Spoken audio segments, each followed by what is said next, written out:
విశాఖ ఉక్కు ఆంధ్ర హక్కు అనే నినాదం ఏదైతుందో దానికి సంబంధించిన విశాఖ ఉక్కు ఫ్యాక్టరీ గురించి ఏదైతే ఇప్పుడు సమస్య ఉందో ప్రైవేటైజేషన్ చేస్తారనే ఒక అంశం ఏదైతుందో ఆ నేపథ్యంలో ఆ ప్లాంట్కి కేంద్ర ప్రభుత్వం వచ్చి 11,000 కోట్ల రూపాయలు, సుమారు 11,000 కోట్ల రూపాయలని కేటాయింపు చేశాము, నిధులు ఇస్తున్నాము అనే అంశం వచ్చి తెర మీదకి వచ్చింది. కేంద్ర ప్రభుత్వం ప్రకటించింది. దానిపై పరిపరి అన్ని పార్టీల తాలూకా వారి అభిప్రాయాలు వరకు ఉన్నాయి, ఎవరి పార్టీ అభిప్రాయాలు వరకు ఉన్నాయి. మా పార్టీ అభిప్రాయాన్ని మొన్న మా పార్టీ అధ్యక్షుడు, మా విశాఖ జిల్లా పార్టీ అధ్యక్షుడు మా అమర్నాథ్ ఆయన చెప్పకనే చెప్పారు, ఇదేదో వేడినీళ్ళు చన్నీళ్ళలాగా ఉన్నదండి, కానీ దీని మీద మాకు చాలా అనుమానాలు ఉన్నాయి. ఈ ఫ్యాక్టరీని దివాలా తీస్తున్న ఈ సందర్భంలో నాకు కొందరు పెద్దలతో మేధావులతో మాట్లాడినప్పుడు వాళ్ళు చెప్పిన విషయం ఏంటంటే అది ఎన్సీఎల్టీకి వాటికి పోకుండా దీన్ని కాపాడుతూ తదుపరి దీన్ని ప్రైవేటైజేషన్ చేసే ఆలోచన ఉన్నట్టుగా ఉన్నది. ఒకవేళ కాకపోతే నిన్న కాక మొన్నే ప్రధానమంత్రి గారు స్వయాన్న విశాఖపట్నం వచ్చినప్పుడు, ముఖ్యమంత్రి గారు ఆ వేదిక మీద ఉన్నప్పుడు, ఉప ముఖ్యమంత్రి గారు ఆ వేదిక మీద ఉన్నప్పుడు, కూటమి నాయకులందరూ ఉన్నప్పుడు వాడు అడగడము వీరు చెప్పడం అనేది జరిగే అంశం కదా.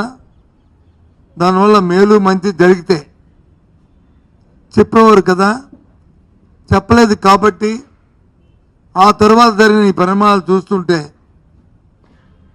దీని మీద మాకు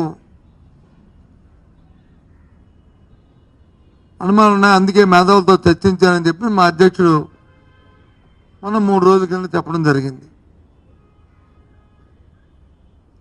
ఆ తదుపరి నిన్న మొన్న జరుగుతున్న పరిణామాలు చూస్తే మేధావులు కానీ, లేకపోతే కార్మిక సంఘాలు కానీ, లేకపోతే ఉద్యోగులు కానీ, లేదు ప్రజా సంఘాలు కానీ అందరూ కూడా ఏదైతే మా అధ్యక్షుడు మా అమర్నాథ్ ఏదైతే ఆ రోజు వ్యక్తపరిచిన సందేహాలు ఉన్నాయో దాన్నే దూపరుస్తున్నట్లు సందర్భాలు ఉన్నాయి. కానీ నిన్న చూస్తే విశాఖపట్నానికి సంబంధించిన ప్రధాన నాయకులందరూ, ప్రతినిధులందరూ వారు ఒక కామన్ స్టేట్మెంట్ ఒకటి ఇవ్వడం జరిగింది. అందరూ కలిసి, అందులో కొద్ది సీనియర్ ప్రధాన నాయకులు కూడా ఉన్నారు.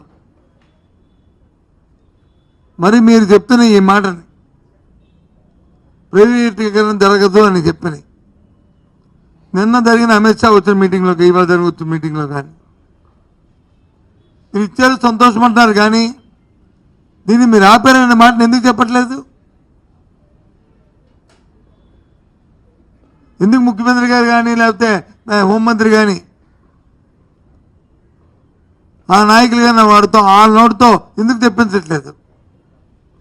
ఇది సమస్య లేదు, దీని గురించి మీరు ఆలోచన పెట్టుకోక్కర్లేదు అనే అంశాన్ని ఎందుకు చెప్పలేదు? నిన్న ఈ ప్రకటన చేసినప్పుడు ఎవరైతే ఉక్కు శాఖ మంత్రి ఉన్నారో వారు మాట చెప్పారు, ఇది దీపం పథకంలో భాగంగా ఆ రోజే 21లోనే దీని వచ్చి ప్రైవేటైజేషన్ చేద్దామని చెప్పి మేము నిర్ణయం తీసుకున్నాం.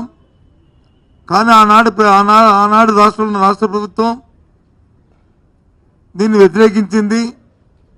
ఇది చేయడానికి వీల్లేదని చెప్పి తీర్మానం చేసింది. ఆ నేపథ్యంలో మేము దాన్ని ఆ రోజు